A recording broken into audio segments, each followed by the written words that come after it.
Olá pessoal, tudo bem? Nesta videoaula nós vamos ver alguns casos particulares de resolução de problemas de programação linear pelo método Simplex.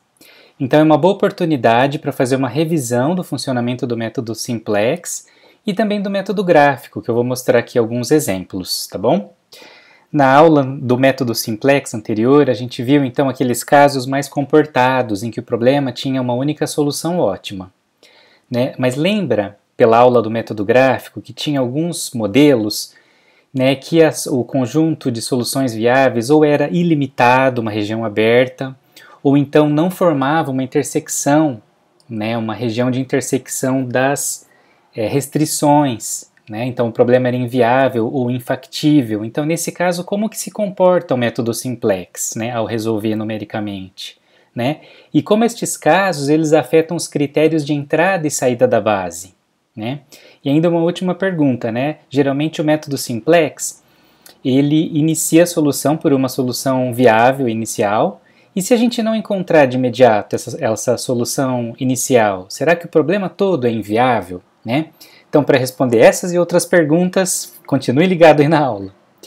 Muito bem, o primeiro caso, né, o primeiro exemplo é esse aí. Um problema na forma canônica, lembra? Né, de maximização, então, as restrições com um sinal de menor ou igual. A gente sempre precisa transformar na forma padrão, que é aquela que as restrições têm sinal de igual. A gente acrescenta aí para isso as variáveis de folga. E aí parte para a solução inicial, né, com a nossa base, isolando essas variáveis de folga que a gente acrescentou. Então, x3 e x4 são chamadas variáveis básicas, que vêm da base, e x1 e x2 são variáveis não básicas e valem zero, por definição. Qual é, então, a nossa solução inicial viável? Tá aí, x1 é não básico, vale zero, x2 é não básico, vale zero, né? X3 vale 6 e x4 vale 4, como a gente pode ver ali na base, né? Esse ponto aí de solução, x0064, tem 4 valores, né? Mas se fosse considerar o gráfico cartesiano, né, dos eixos x1 e x2, né, esse ponto equivale ao ponto 00. Então, geralmente, o método Simplex inicia mesmo pelo ponto 00 e vai caminhando pelos pontos extremos do conjunto de soluções viáveis até encontrar a solução ótima. Muito bem, está aí a expressão da função objetivo, que nesse ponto vale zero, e a gente olha para essa função para fazer o teste da otimalidade. Lembra que todos os coeficientes da função objetivo são negativos, né? Esse é o teste da otimalidade. No caso aqui não são positivos, então não é uma solução ótima, tá? Então para isso a gente vai agora identificar a variável que deve entrar na base, então a gente vai passar para a primeira iteração, fazer uma mudança de base e encontrar uma nova solução. Então a gente escolhe aqui uma variável para entrar na base, que deve ser aquela que mais aumenta o valor do z. A gente está aqui num problema de maximização, né? E o aumento do valor da função objetiva é dado pelas variáveis que entram na base. Se x1 e x2 são não básicos, valem zero, né? E qualquer uma delas entrar na base vão assumir valores positivos, né? E pelo coeficiente de x2, x2 aumenta o valor de z 2 vezes mais rápido do que o valor de x1, né? Esse é o teste, então, de entrada, o critério de entrada na base, né? O maior coeficiente positivo na função objetivo. Então a gente escolhe x2 para entrar porque aumenta mais o valor de z. Assim a gente inicia a primeira iteração com o x2 entrando na base, essa aí é a nossa base atual. Então nós temos aí como candidatas a sair da base agora x3 e x4. Uma delas deve sair da base. Repara que a gente então, para fazer esse cálculo, a gente substitui x2, que é a variável que está entrando na base, nas respectivas expressões das variáveis básicas, x3 e x4. Então fica ali x2 como está representado. A gente não pode escolher x4 porque dá uma inviabilidade, né? Dá um valor negativo, não pode. Aqui a gente só trabalha com valores positivos, valores viáveis. Então por isso que a gente escolhe para sair da base nesse momento x3. x3 sai da base, então vamos agora atualizar a base. A gente copia o valor de x2, né, da expressão de x3 que acabou de entrar e x3 sair, né? A expressão de x4 se mantém, porém agora no lugar de x2 a gente substitui ali a expressão de x2 e faz a conta, né? Essa expressão final. A mesma coisa para o z, né? Onde é x2 a gente substitui a expressão de x2 e temos aqui um novo valor de z, que agora é 12, antes ela era 0, então melhorou, né? Nessa primeira iteração melhorou o valor de z, tá? Essa aí é a nova solução. Mais uma vez, a gente faz o teste da otimalidade, verifica se todos os coeficientes na função objetivo são negativos, não são, né? A gente vê que x1 tem coeficiente positivo, então no teste de entrada na base agora, né, a gente vê que x1 deve entrar na base. Então essa solução não é ótima, x1 entra, e assim a gente inicia a segunda iteração. Com x1 entrando na base, vamos escolher agora uma variável para sair da base. Essa é a nossa base. Temos duas candidatas a sair, x2 ou x4. Então repara que agora, isolando x1, que é a que está entrando, né, nas expressões de x2 e x4, nós temos dois casos de inviabilidade. Né? Os dois casos, né, nos dão valores negativos inviáveis, olha só. Né? Então a gente se deparou aqui com um caso de inviabilidade. A pergunta que a gente faz é, será que então quando isso acontecer, significa que o problema todo é inviável? Né? Será que é aquele caso lá do gráfico que não tem uma região de intersecção das restrições, né? O conjunto de soluções viáveis é vazio? Não, não é o caso. E como é que a gente sabe disso? É só lembrar que na solução inicial e na primeira iteração a gente encontrou uma solução viável. Então nós temos pelo menos uma solução viável, né? Mas nós nos deparamos aqui, né, no teste de saída com a inviabilidade. Então, quando isso acontecer, isso identifica o primeiro caso particular, a inviabilidade no teste de saída. Isso indica que o problema é ilimitado. É aquele caso que tem um conjunto de soluções aberto, né, e os valores da função objetivo crescem, né, na direção da parede aberta, né, de onde está aberto ali no conjunto.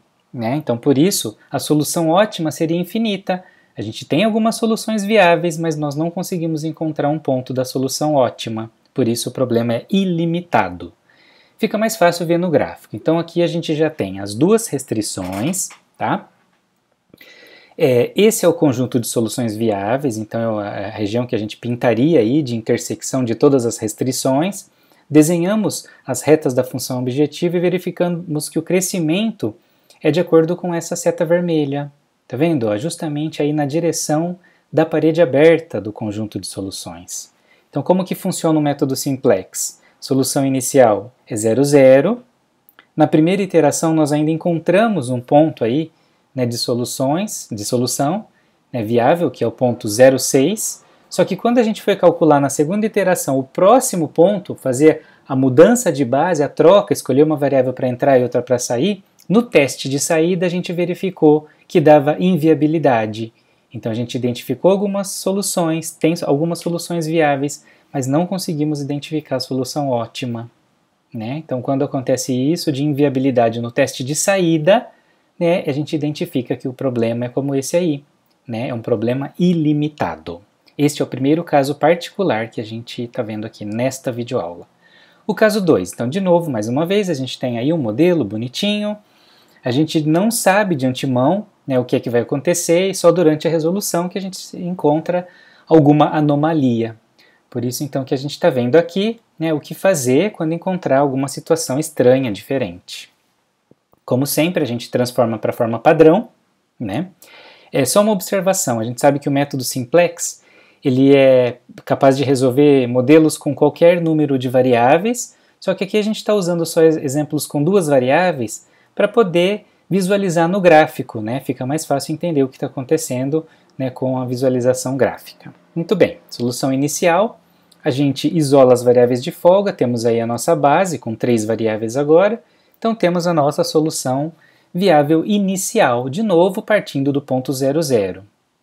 Olhando na função objetivo, a gente já vê que não é uma solução ótima, porque todos os coeficientes não são negativos, né? E qual é a variável que a gente escolhe para entrar na base agora? Repara que empataria, né? Os dois coeficientes são iguais das duas variáveis não básicas, é 1 e 1, né? Então aqui nós temos um empate na entrada. Essa informação é importante, está aí grifada, Mas o empate na entrada né, é indiferente ao desempatar. A gente pode escolher tanto faz aí, x1 ou x2, que não tem problema, tá? Só significa então que a contribuição de cada uma delas é igual, né? Se eu escolher x1 ou x2, a contribuição para o aumento do valor de z é o mesmo, né? Tanto faz. Então eu escolho x1 para entrar na base e assim a gente passa para a primeira iteração do problema. Nesse caso aqui, x1 está entrando, nós temos aqui a nossa base, só copiada aí. Temos então como candidatas a sair da base essas três variáveis básicas, certo? Então a gente isola né, a expressão aí em cada uma das variáveis básicas aí, né, x3, x4 e x5, a gente isola x1, que é a variável que está entrando na base, né? Repara que ainda tem de novo um caso né, de inviabilidade, que é o caso da expressão de x3, então não podemos escolher x3 para sair da base, né? Escolhemos então o valor de x4, né? x4 para sair da base. Por quê?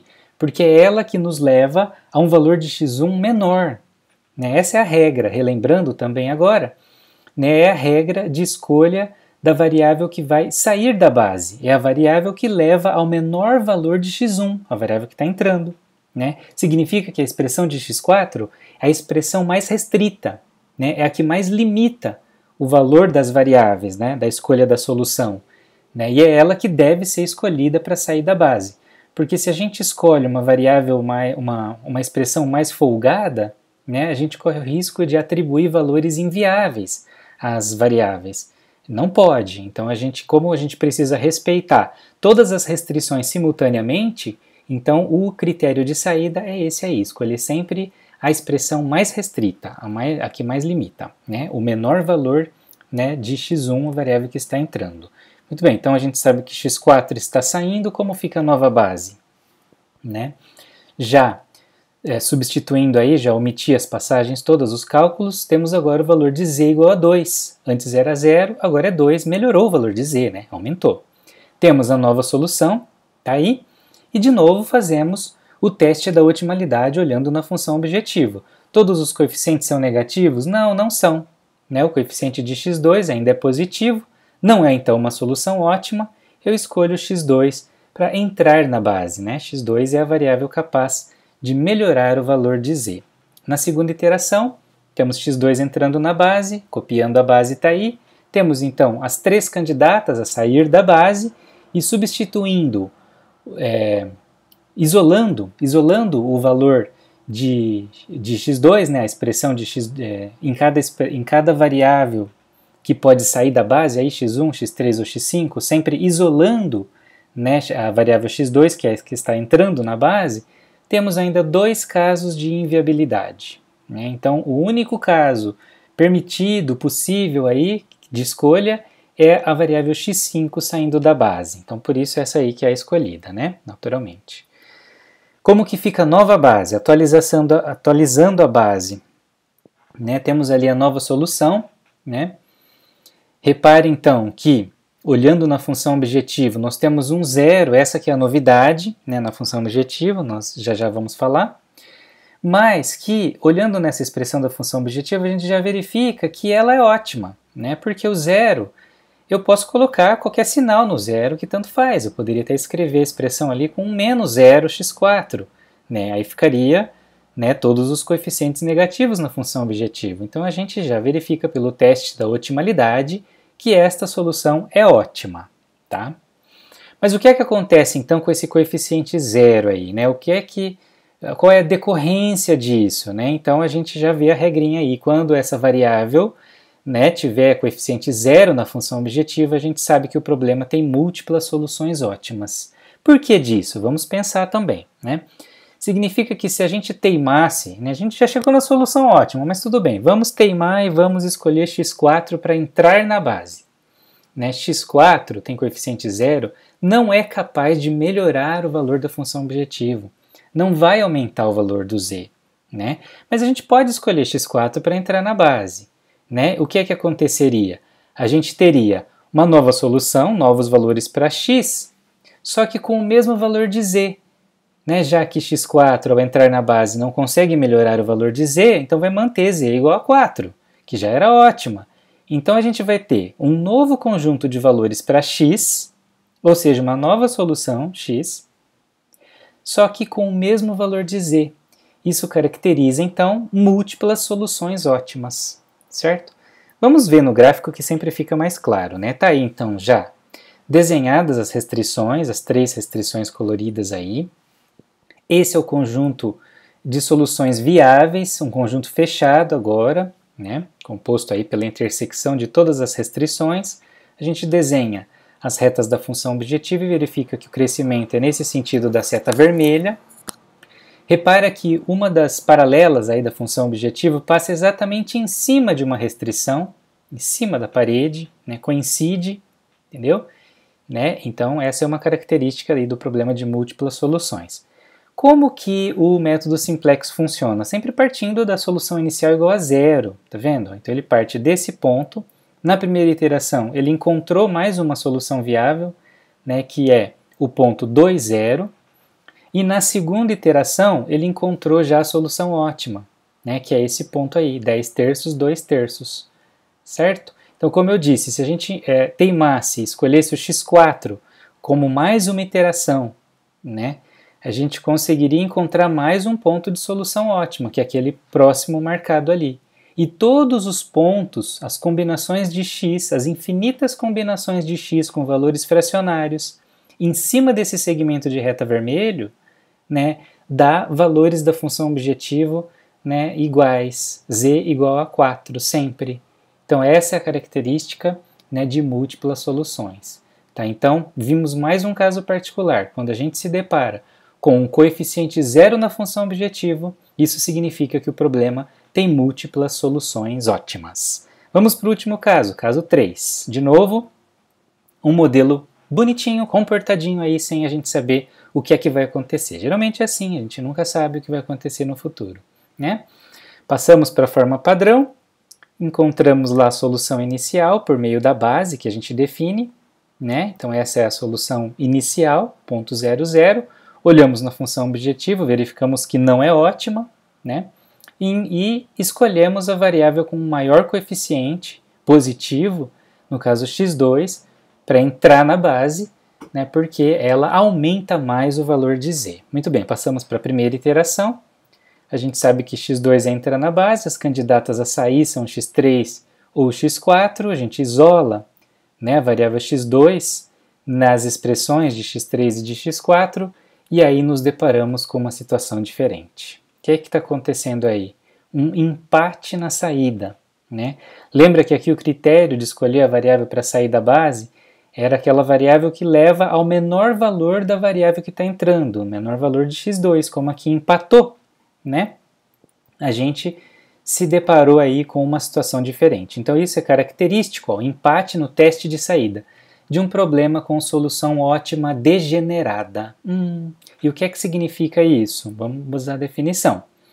Então, solução degenerada, né, é aquela solução, aquele ponto, né, definido, né, pela a solução ótima definida aí por mais de duas restrições. Lá no pontinho da solução ótima passam 3 retas, por exemplo, né? Então existe uma restrição redundante. O que significa isso? Se eu retirar uma dessas restrições, a solução ótima continua sendo o mesmo ponto, né? Essa é a característica, né, da solução ótima degenerada, né? Significa também que nos cálculos aqui, ó, uma variável básica é zero, né? Então ela não contribui com o valor de z, existe uma ciclagem, a gente continua a próxima iteração, né, e não melhora o valor de z. Né? Então nesse mesmo exemplo, vamos seguir os cálculos para ver o comportamento, né? Então se a gente continuar aqui, né, e mesmo tendo esse empate, escolher x3, por exemplo, para sair da base, o que é que acontece com a nova solução, a nova base? Né? Tá vendo lá o zero que eu disse? Ó? Então x4, que é uma variável básica, tem o valor zero. Antes todas as básicas tinham valor estritamente positivo, só as não básicas valiam zero. Né? Agora tem x4, que é básica, valendo zero. Tá? Olhando aí na função objetivo, tem ainda um coeficiente positivo, então não é uma solução ótima. Né? Aí a gente escolhe essa variável do coeficiente positivo, que é x1, para entrar na base. Aí a gente faz então mais uma iteração, a segunda iteração, x1 entrando na base, né? Tem as candidatas a sair, que é x2 e x4, a gente isola x1 nessas expressões, né? Então, pela regrinha, a mesma regrinha, né, do critério de saída, é a variável, né, a gente vai escolher a variável para sair, é aquela que leva ao menor valor da variável que está entrando. x1 está entrando, então o menor valor é o zero. Né? Esse é o critério, a gente escolheria x4 para sair da base. Tá? Como é que fica a nova base, a nova solução? Agora x1, que é básica, tem valor zero. Né? E o valor da função objetivo melhorou, ó, passou para 18. Desculpa, ele já era 18. Lembra que já era 18, né, e continua no valor 18. Então a tal da ciclagem que a definição disse, né, na primeira iteração valia 18, aqui continua valendo 18, né, permaneceu, né, o valor da função objetiva igual. Isso devido à variável básica que é zero, que não contribuiu com o valor de z. Mas agora, olhando nos coeficientes da função objetivo, né, das variáveis, a gente vê que está tudo negativo. Então atingimos a solução ótima, essa é a prova da otimalidade. A gente para aqui. Vamos ver no gráfico como que funciona, né, esse comportamento. Está aí o gráfico já com as retas da função das restrições, né, desenhadas, né, e essa região aqui é a região de soluções viáveis. Está aí. Desenhamos as retas da função objetiva, as possibilidades, e verificamos que o crescimento é nesse sentido, né, da seta vermelha. Coincidentemente, uma das retas desenhadas passa ali, né, pelo ponto da solução ótima, tá vendo? Um ponto extremo ali, aquele ponto 0,2 do gráfico, né? É a solução ótima aí, o sentido do crescimento da função objetivo, né, e o ponto extremo aí do conjunto. Vamos ver o comportamento do método simplex, que começa na solução inicial 0, 0. Na primeira iteração, né, ele encontrou esse ponto aqui, que era já o cruzamento das três restrições. Tá vendo? Né? Que é aquele caso, né, que a gente falou. Né? Cruzamento de três restrições. Ó. Então, uma delas é redundante. Repara que se a gente remover a lilás ou a laranja, né, continua sendo esse ponto aí o ponto da solução ótima. Aí a gente teimando, lembra? A gente passando lá para a segunda iteração, aí sim, a gente conseguia provar a otimalidade, né? E encontramos aí o mesmo ponto da solução ótima e a ciclagem que ele falou. Então, quando há empate no critério de saída, né, a gente tem essa solução ótima degenerada. Muito bem, para um resumo aqui do que a gente viu aqui nessa aula, né, a gente viu três casos. Um dos casos é o de soluções ótimas múltiplas, né, múltiplas soluções ótimas, aí, que era o caso que tinha o coeficiente zero na função objetivo. Né? O outro caso que a gente viu é o problema ilimitado, quando dava inviabilidade no teste de saída. Lembra? Valores negativos na saída. Né? E a solução ótima degenerada, quando dava empate no teste de saída. Então isso foi o que a gente viu nesta aula. Na aula passada, nós vimos o caso mais comportado, em que tinha uma única solução ótima, e a gente conseguia chegar, né, no critério de otimalidade com todos os coeficientes negativos na função objetivo. Esses são os casos né, possíveis aí de resolver pelo método simplex. Ainda tem mais um caso, uma possibilidade que não está aí nesses aí, que é o caso do problema inviável, tá vendo? O problema inviável não aparece em nenhum desses quatro, né? Então, qual será o critério, né? O que acontece para a gente identificar que o problema é inviável? É isso que a gente vai ver na próxima aula, onde a gente vai falar do método simplex de duas fases. Então, estão aí as referências desta aula de hoje. Por hoje é só. Até a próxima. Tchau, tchau.